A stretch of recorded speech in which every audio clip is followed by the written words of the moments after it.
Un llamado en tiempos de crisis. En una época oscura para el reino de Israel, cuando el pueblo se había apartado del verdadero Dios y adoraba a falsos ídolos, surgió una voz firme y valiente: Elías, el profeta. Su nombre, que significa «Mi Dios es Yahvé», reflejaba su misión de restaurar la fe en el Señor en medio de la idolatría impuesta por el rey Acab y su esposa, la reina Jezabel. Acab, influenciado por Jezabel, había llevado al pueblo a rendir culto a Baal, el dios de la lluvia y la fertilidad, desafiando los mandamientos de Dios.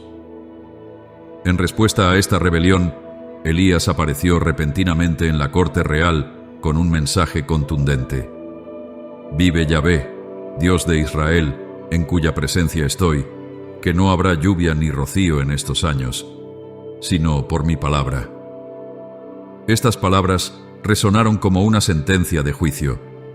Israel dependía de la lluvia para su agricultura y subsistencia, y una sequía prolongada traería hambre, sufrimiento y desesperación.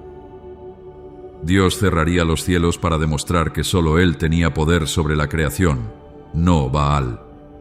El refugio en Kerit y el milagro en Sarepta. Tras anunciar la sequía, Dios ordenó a Elías esconderse junto al arroyo de Kerit, al este del Jordán. Allí, el profeta vivió en soledad, bebiendo del arroyo y siendo alimentado por cuervos que cada día le llevaban pan y carne. Este milagro no solo demostró el cuidado divino, sino que también preparó a Elías para los desafíos futuros. Sin embargo, con el paso del tiempo, el arroyo se secó debido a la sequía. Entonces, Dios le habló nuevamente: «Levántate, vete a Sarepta de Sidón y mora allí. Yo he mandado a una viuda que te sustente». Sarepta estaba en Fenicia, en territorio de Jezabel, lo que significaba que Dios protegía a su profeta, incluso en la tierra de sus enemigos. Al llegar, encontró a la viuda recogiendo leña y le pidió agua y pan. La mujer, en extrema pobreza, le confesó que solo tenía un puñado de harina y unas gotas de aceite, suficientes para hacer un último pan para ella y su hijo antes de morir de hambre. Elías respondió con una promesa sorprendente: «No tengas temor. Hazme primero un panecillo, y después harás para ti y tu hijo, porque así ha dicho Yahvé: la harina no escaseará, ni el aceite disminuirá hasta el día en que Yahvé haga llover sobre la tierra». La viuda obedeció, y el milagro ocurrió. La harina y el aceite nunca se acabaron durante toda la sequía. Dios no solo sustentó a Elías, sino que también bendijo a la viuda y su hijo por su fe y obediencia. La resurrección del hijo de la viuda. Tiempo después, una tragedia golpeó el hogar. El hijo de la viuda enfermó y murió. Desconsolada, la mujer culpó a Elías, pensando que su presencia había traído juicio sobre ella. Pero el profeta tomó al niño, subió a la habitación, lo colocó sobre su cama y clamó a Dios 3 veces: «Oh Yahvé, Dios mío, te ruego que hagas volver el alma de este niño a él». Dios escuchó su oración y el niño resucitó. Al ver este milagro, la viuda declaró con convicción: «Ahora sé que tú eres un hombre de Dios, y que la palabra de Yahvé en tu boca es verdad». Este evento fortaleció la fe de Elías y demostró que Dios tenía poder sobre la vida y la muerte. El desafío en el Monte Carmelo. Después de 3 años de sequía, Dios envió a Elías de regreso a Israel con una misión audaz: confrontar a Acab y desafiar a los profetas de Baal en una prueba definitiva. Elías se presentó ante el rey y le dijo: «Tú y la casa de tu padre han traído esta calamidad, porque han abandonado los mandamientos de Yahvé y han seguido a Baal. Reúnan a todo Israel en el Monte Carmelo, junto con los 450 profetas de Baal y los 400 profetas de Asera».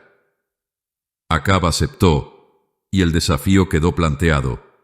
Cada grupo prepararía un sacrificio, pero sin encender fuego. El Dios verdadero respondería enviando fuego del cielo.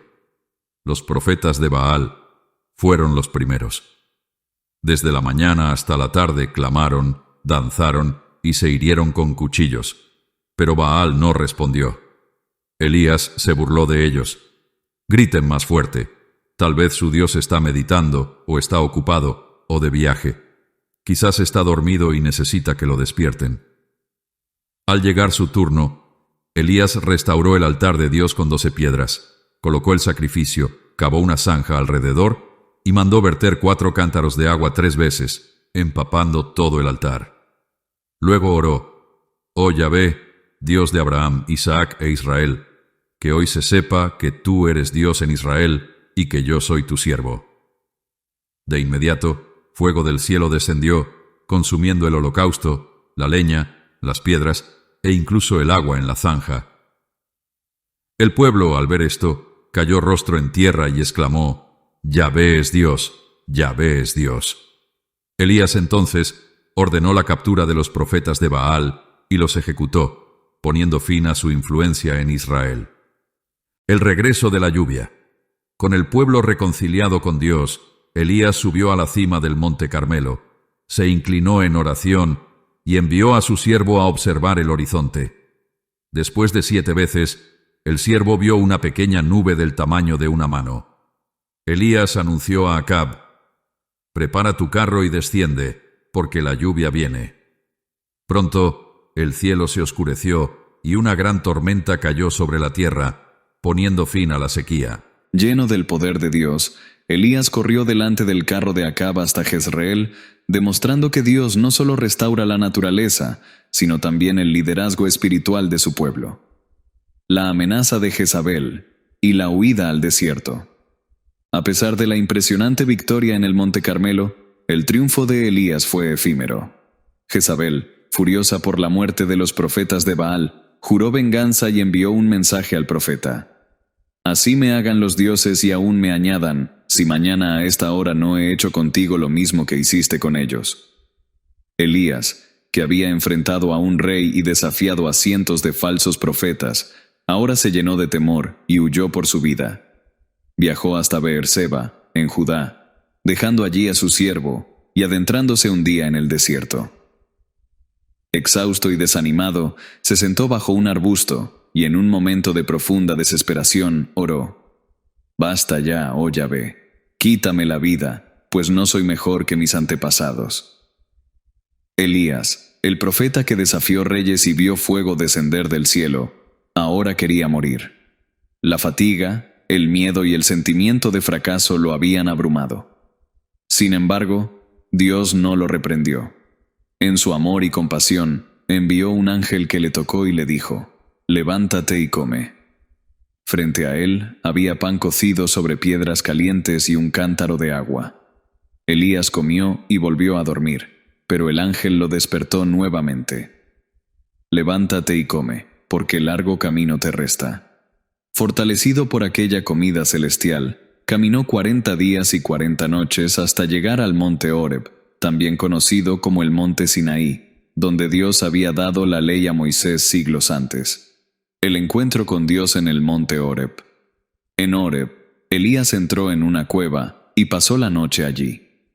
Entonces Dios le habló: «¿Qué haces aquí, Elías?».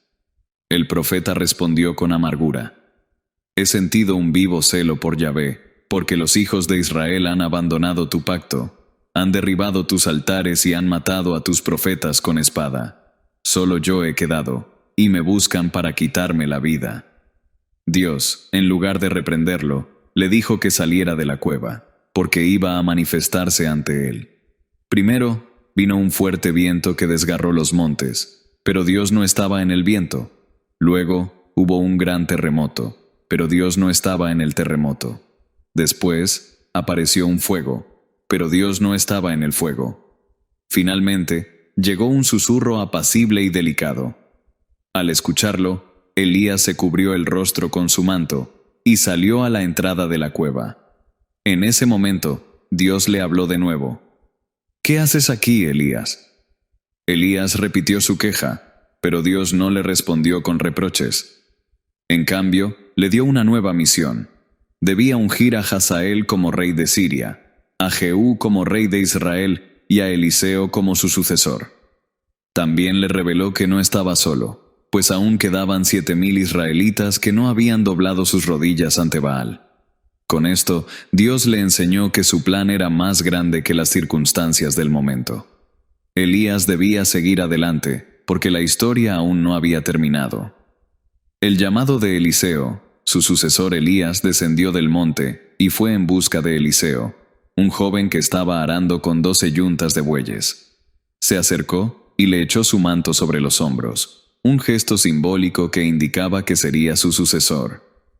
Eliseo, comprendiendo el llamado, dejó sus bueyes, se despidió de su familia y preparó un banquete con los animales que sacrificó. Luego, siguió a Elías como su siervo y aprendiz, demostrando que estaba dispuesto a dejarlo todo por el llamado de Dios. La viña de Nabot y la condena a Acab y Jezabel. Tiempo después, Elías fue enviado por Dios con un mensaje de juicio contra el rey Acab. Este había codiciado la viña de un hombre llamado Nabot, quien se negó a vendérsela porque era su herencia familiar. Jezabel, al ver a su esposo afligido, tramó un plan malvado. Acusó falsamente a Nabot de blasfemia y lo hizo ejecutar. Cuando Acab tomó posesión de la viña, Dios envió a Elías con una dura sentencia. ¿No has asesinado y tomado posesión? Así ha dicho Yahvé. En el mismo lugar donde los perros lamieron la sangre de Nabot, lamerán tu sangre también. También profetizó la terrible muerte de Jezabel. Los perros devorarán a Jezabel junto al muro de Jezreel. A pesar de su maldad, Acab se humilló ante Dios, y por ello el juicio no se cumplió en sus días, sino en la generación siguiente. Elías es llevado al cielo en un carro de fuego. El momento culminante de la historia de Elías llegó cuando Dios decidió llevarlo al cielo sin experimentar la muerte. Mientras caminaba con Eliseo, el profeta le preguntó ¿qué deseaba antes de partir? Eliseo respondió, que una doble porción de tu espíritu sea sobre mí. Elías le dijo que, si lo veía cuando fuera arrebatado, recibiría lo que pedía. Entonces, mientras caminaban, apareció un carro de fuego con caballos de fuego separándolos. Elías fue llevado al cielo en un torbellino, mientras Eliseo exclamaba, Padre mío, carro de Israel y su gente de a caballo. Eliseo recogió el manto de Elías, regresó al río Jordán, golpeó sus aguas y dijo, ¿Dónde está Yahvé, el Dios de Elías? El agua se abrió ante él, demostrando que ahora el poder de Dios estaba con Eliseo. Así comenzó una nueva era de profetas en Israel. Conclusión. El legado de Elías no solo fue un profeta de milagros, sino también un hombre que luchó contra la idolatría y la corrupción, restaurando la fe en el Dios verdadero. Apareció nuevamente siglos después, junto con Moisés, en la transfiguración de Jesús, confirmando que su legado trascendía el tiempo.